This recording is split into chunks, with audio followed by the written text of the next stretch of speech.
അടുക്കളയിൽ ഒഴിച്ചുകൂടാൻ പറ്റാത്ത ഘടകമാണ് വെളുത്തുള്ളി. ഒട്ടുമിക്ക എല്ലാ ഭക്ഷണങ്ങളിലും വെളുത്തുള്ളി ഉപയോഗിക്കുന്നവരാണ് ഇന്ത്യക്കാർ. വെളുത്തുള്ളി കഴിക്കുന്ന നാം വിപണിയിൽ പലപ്പോഴും കബളിപ്പിക്കപ്പെടാറുണ്ട്. മായം ചേർത്ത വ്യാജ വെളുത്തുള്ളികളും മാർക്കറ്റിൽ ലഭ്യമാണ്. സിമന്റ് ചേർത്ത് നിർമ്മിച്ച ഫാർക്ക് വെളുത്തുള്ളി പോലും വിപണിയിൽ എത്തിയിരിക്കുന്നു. ഇത്തരം ഉള്ളികൾ ദീർഘകാലം കഴിച്ചാൽ ആരോഗ്യത്തിന് 8ന്റെ പണി കിട്ടുമെന്ന് ഉറപ്പാണ്. അതുകൊണ്ട് വെളുത്തുള്ളി വാങ്ങുമ്പോൾ അത് വ്യാജമല്ലെന്ന് ഉറപ്പുവരുത്തണം.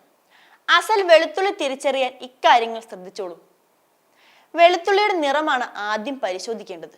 യാതൊരു പാടുകളും ഇല്ലാതെ വെളുത്തിരിക്കുന്ന ഉരുണ്ട് തുടുത്ത ഉള്ളിയാണെങ്കിൽ വ്യാജനാകാൻ സാധ്യതയുണ്ട്.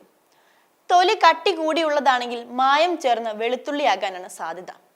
നേർത്ത ചർമ്മമാണെങ്കിൽ മായമില്ലാത്തതാകും.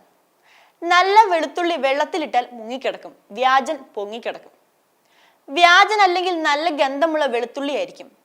മായം ചേർത്തവയ്ക്ക് ഗന്ധം കുറവാകും. അതുമല്ല, രാസഗന്ധം അനുഭവപ്പെടും. രുചിയിൽ രാസ സ്വഭാവം തോന്നുന്നുണ്ടെങ്കിൽ മായം ചേർത്തിട്ടുണ്ടെന്ന് സാരം. അത്തരം വെളുത്തുള്ളി ഒരു കാരണവശാലും വാങ്ങരുത്.